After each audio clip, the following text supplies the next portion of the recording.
Daytona International Raceway Part 3. Finally, after much delays and waiting, day 2, we're getting to finally take the final part of our tour. Delayed yesterday due to rain, sent home, told to come back. A row back here on the back tram. It's going to be a full load. We have a full tour.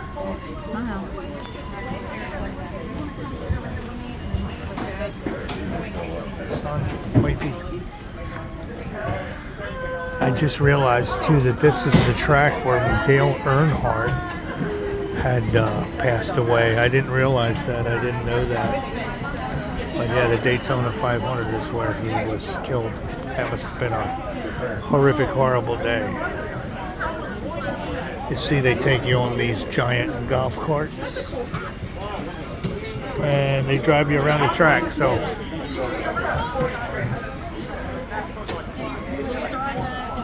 there's your tickets. Rain track. Hi, good morning everybody. My name's Linda. I'm going to be your tour driver for about an hour. A few things to go over before we get started. First, we ask you to take your cell phones out, put them on mute or vibrate. You can use those cell phones to take as many photographs or videos that you like. We just ask that you don't use it as a phone while on tour so it doesn't disturb your neighbor from listening to what is being said. We also ask that you don't smoke, vape, or eat while on tour. If you happen to have a beverage and it has a cap or a lid, you're welcome to take that along. I have to give you our rain policy. The rain policy is, you're sitting in an open air tram. If it rains, you will get wet. Any questions on that? Okay. If it thunders and lightnings, however, they'll give us a call. We'll come back. We'll go hiding for cover, okay? Let's see. If by chance you happen to drop something off the moving tram, please do not jump off the tram to try to retrieve it.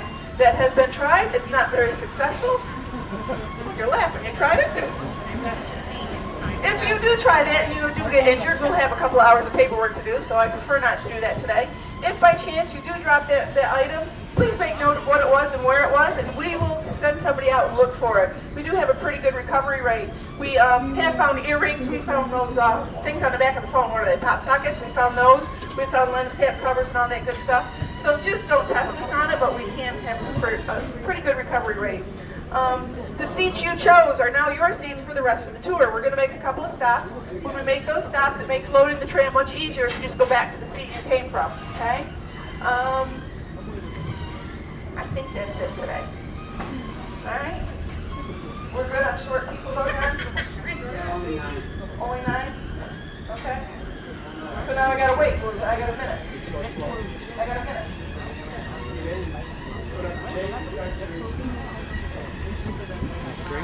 Everybody in there, right? Cheer for your favorite driver. You use a lot of enthusiasm. Well, I need some of that enthusiasm to get in the front to take you for your tour. So I'm going to ask you for a very important question. Are y'all ready for your tour? Yeah! Let's go.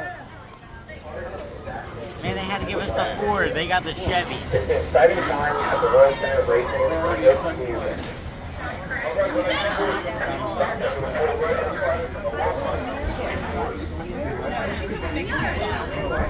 They'll be pulling us with a Ford. Yeah, they got the Chevy. They got the Duramax. The Power Stroke's gonna go boom.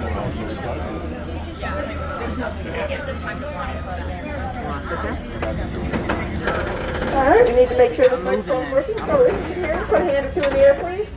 Thank you very much. One other little reminder, while the tram is in motion, please keep your arms, hands, legs, fingers, toes, and any other body part you want to take home with you inside the tram at all times. Again, my name is Linda. I'd like to welcome you to the World Center of Racing Canada Great American Race, the Daytona 500. Right now we're heading up what we call Rim Road. Rim Road is a service road. It's used for emergency vehicles during our major events. Let's take a look over to the passenger side. You're going to see 180 of our 480 acres. This gives us a little bird's eye view of the total property before we start our tour. Well, there's the actual track.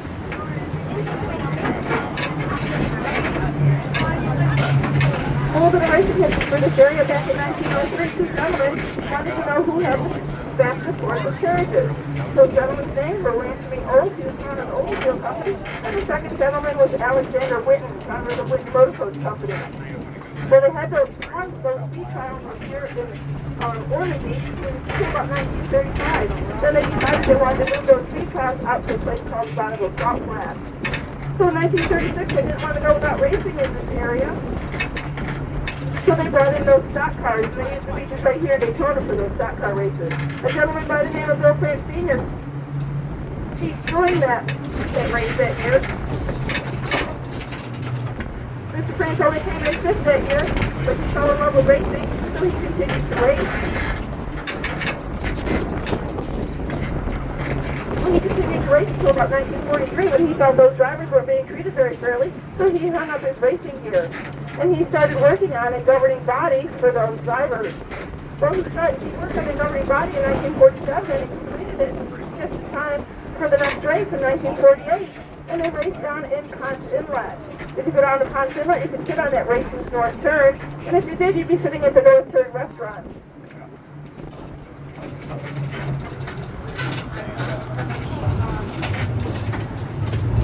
I'm sorry, there's a lot of radio chatter going on today. All right, so he moved that race up to Ponce Inlet, and then you took this Ponce, or the racing store to a restaurant. Now after that, they decided that they needed a permanent racetrack. So in 1953, they started looking for a permanent spot to build a permanent racetrack, and they found that property right here. They started construction in 1957. Construction was completed just in time for the very first Daytona 500, and that was 1958. I'm sorry, yes, 1959. With 41,000 fans in that very first race. Well, Mr. France wanted to build his super speedway. He had 300 goals in mind. First, he wanted to have the longest track. Second, he wanted the fastest track. And third, he wanted a perfect oval. Well, Mr. France did achieve two of his goals. He did get the longest track in the late 50s, and to have the longest track back then, you needed to be over 2 miles around. Let's take us on the track. So Going on the track. 5 miles around. Now, to have one of the fastest tracks in the late 50s, you needed some form of banking. Where banking does top out here at 31 degrees. Mr. France could not achieve that first turn. We had some spaces in the area. First being the airport that's right on the wow, we're on the track. Passenger side. Let's get around these cones somehow. We're on the actual track. That's crazy.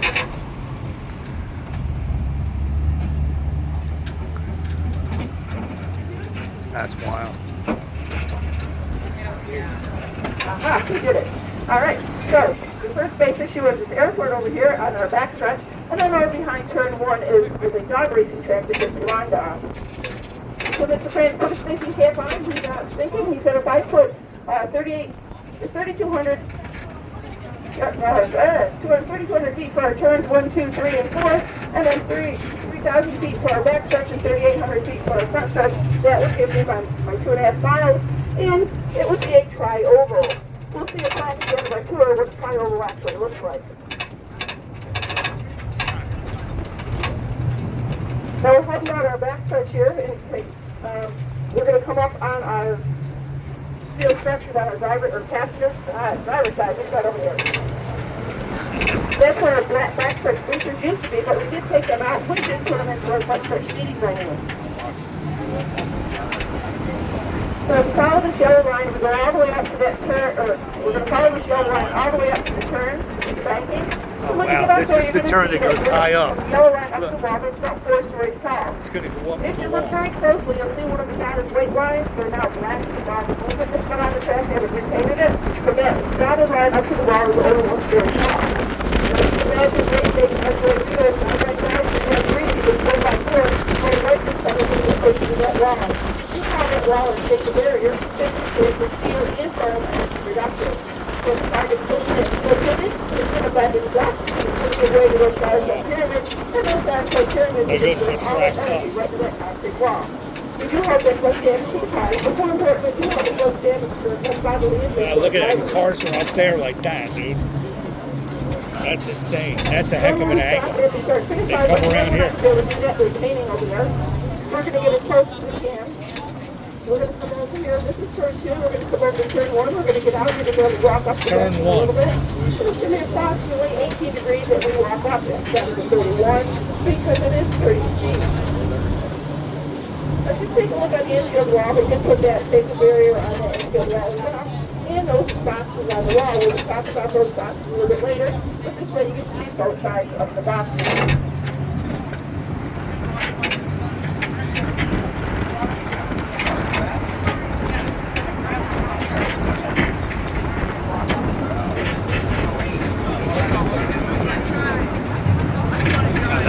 Imagine riding on that. That's wild.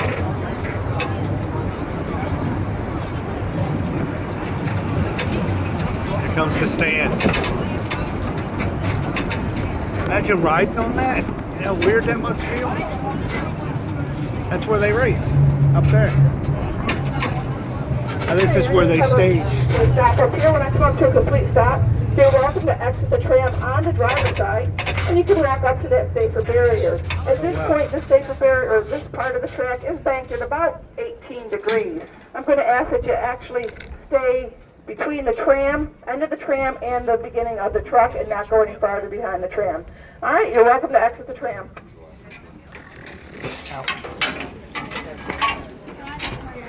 Wow. Look at this. Walk up it. Can you walk up it? I don't know if you're allowed. Go ahead up there, I'll take a picture. Oh man, dude. That's tough. We should take the Hyundai on this. Oh man, that's tough. Wow. How do they even stay up here? Oh Jesus. Wow. I can't believe they're on this kind of an angle. That's crazy.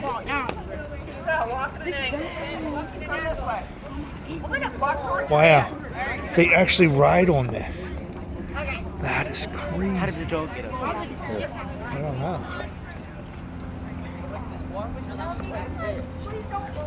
Wow. This is where they stay. Look, Fox Sports. Straight down, just come down at an angle, okay?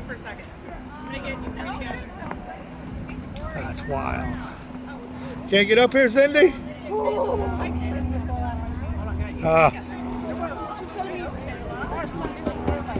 That's crazy. And this is where they hit the wall. This is it. I wonder if this is the wall. Oh, dude, that's steel. Dude, a car hits this at 240? Jesus. All right, ready? I can't believe the angle. That's cool. Fox Sports. You coming?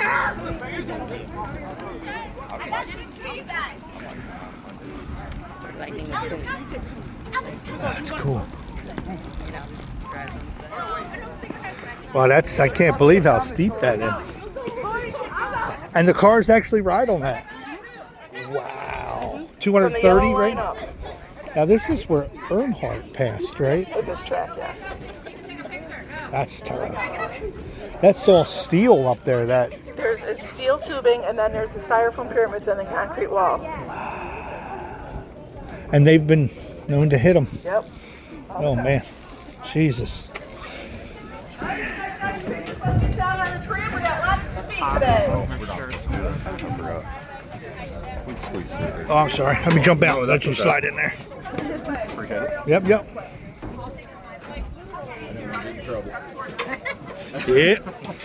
I was gonna hop over to it.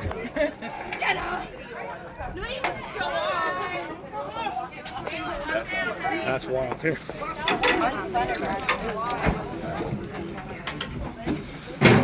That's not even I got a question. You got a question? What's your question? Well, if they go 70 miles an hour, they stay out there. We have trucks that work on there and they bank it. They can sit on there. There is a Sunoco sign. In between that Sunoco sign, there's two chairs. The NASCAR official spotters sit up there. They watch the race. They help the drivers. They look for any dirt or debris that would happen to be on the track. Now, that's not the only one. We have one at each turn. So we have one there, we have one over there, and then turns 3 and 4, or 3 and 4 we have them at too. Okay? So that's the job. It would be great tickets for a seat, right? Yeah. To watch the race from up there. Anyways, so then look at that when we go by. You see the two parts of the chairs. Are we going through pit lane? We are going to go down. Oh, sorry. Yes, part of pit lane.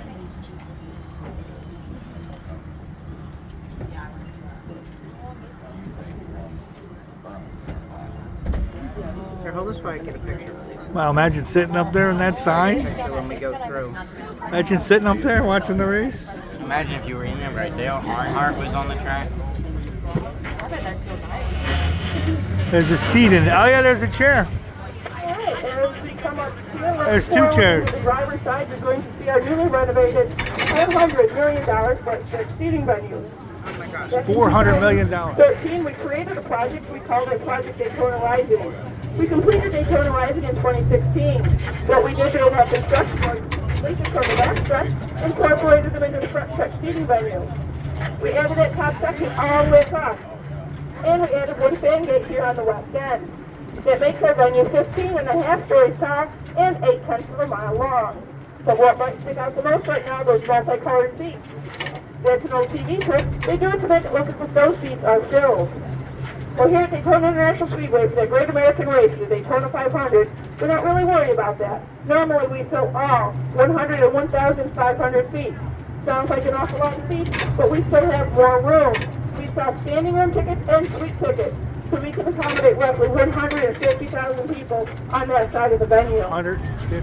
We are heading down pit road. We are actually going backwards down pit road. Pit road is 1,600 feet long. We do have 40 pit stalls, but Mr. France was pretty superstitious, so he didn't want to put in that one ugly number. It's going to be coming up soon on your passenger side. See that number he put in right there? 12A. Now, if you're driving on the track with a sports car, your speed limit on pit road is 35 miles an hour. If you're driving in a NASCAR, your speed limit is 55 miles an hour. We're going to be heading down the Rolex chute, and yep, that's a real Rolex spot right there. We're going to get out. We're going to get into Victory Lane. Victory Lane. Victory Lane, we can walk up to pit road. So I'm going to ask that you exit the tram now on the driver's side.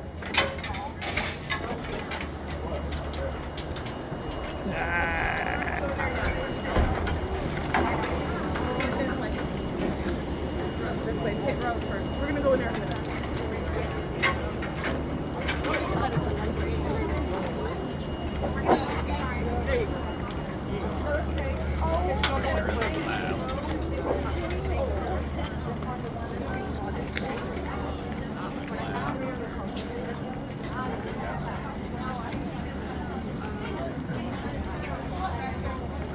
Alright guys, here we are in pit road.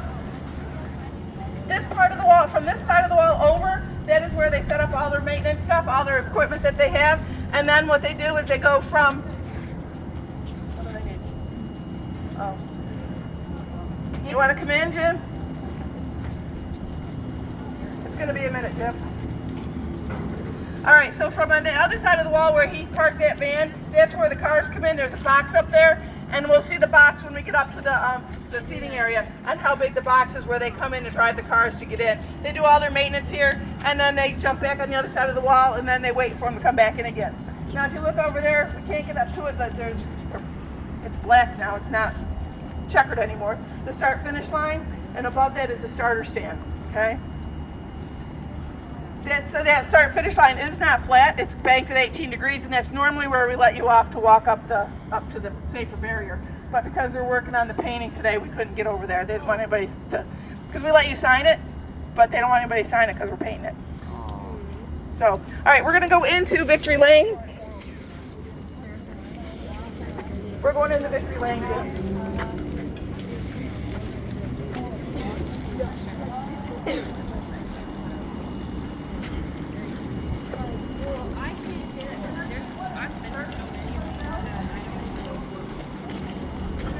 Why do I see people? I never just see one. Like, I've been allergic to it. It's like 5 times. But I don't know. Yeah, I'm trying to catch up on my toes.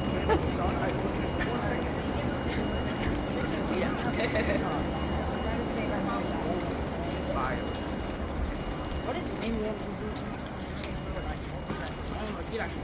You're not going to ask her. Yes, sir. Yeah. Yeah, I know that's enough. You're going to have twice the Earth's gravity on you. Come on in. All right, guys. This is Victory Lane. What happens here is the winning car comes in here. To get a great picture, right where he's standing, that makes a great picture. My school, if you guys want to get in there and take a group picture, that would be great. If you want to do that, you can do that while I'm talking. It doesn't bother me. So get the picture, then you guys can all get pictures up there as well. So what happens here, the winning car comes from that gate, it parks right where they are right there, and then they do all the celebratory things. They do the hat dance, like every sponsor has a hat. The driver puts it on, takes it off, puts it on, takes it off. Just so he can get his picture taken with every sponsor. They do all the confetti, any beverages they have here, and all that good stuff. Well, then what happens to that car? That car does not go back to the garage it came from. It does not go back to that fancy car hauler it came in on. That car goes directly from here to our museum, exactly as it did coming off of the track. Now, when you sign your contract to drive in the Daytona 500, that contract states, if you happen to win the race, you will leave your winning car here on our property for a year. So now you won the very first race of the season. It's like winning the Super Bowl, and now you don't have your car for the rest of the season to complete it with. Now our season goes from February to November. Actually, in August is the last season race, but then they have playoffs. So then you're racing until November. My suggestion was come in second so you get to keep your car. That didn't fly very well. I thought it was a great idea. So anyways, when we had the next gen cars, we had like 2 or 3 years ago, we didn't have enough cars, enough parts, and all that stuff. So we allowed the winner to take the car. Roger Penske, he won that. His team won that race. I don't remember the car. I think it was us or Cedric. I'm not sure. They took their car and they went back to North Carolina. They started cleaning that car, and we're like, oh, bummer. But we did take a scan of the car. We were going to make a replica. We were going to make one like we have all the other replicas around here. We were going to put it out. Well, he got really guilty. He said, I cannot break tradition. So I'm going to bring the car back. So mid-March, he brought the car back, but they started cleaning it. So all the confetti and all the road dirt and all that stuff wasn't on there. So he hired somebody to put that all back on the car. Well, tedious job in my opinion, but I don't want that job. So anyway, so that's what happens here. The building behind me is the Daytona 500 Club. It's a very special ticketed area. So they tell me it's a lot of money. I asked, they won't tell me. They said, if you need to know, or if you have to ask, you don't need to know. I said, okay, whatever. So the ticket there comes with all your food and beverage. It's got a lounge, it's got a bar area, it's got a ballroom, all that good stuff. There's some proms that get held in there as well. So if you can't afford that club, like most of us, I guess, and you want to see what's happening in Victory Lane, sit in those black and white seats, and they match our black and white floor.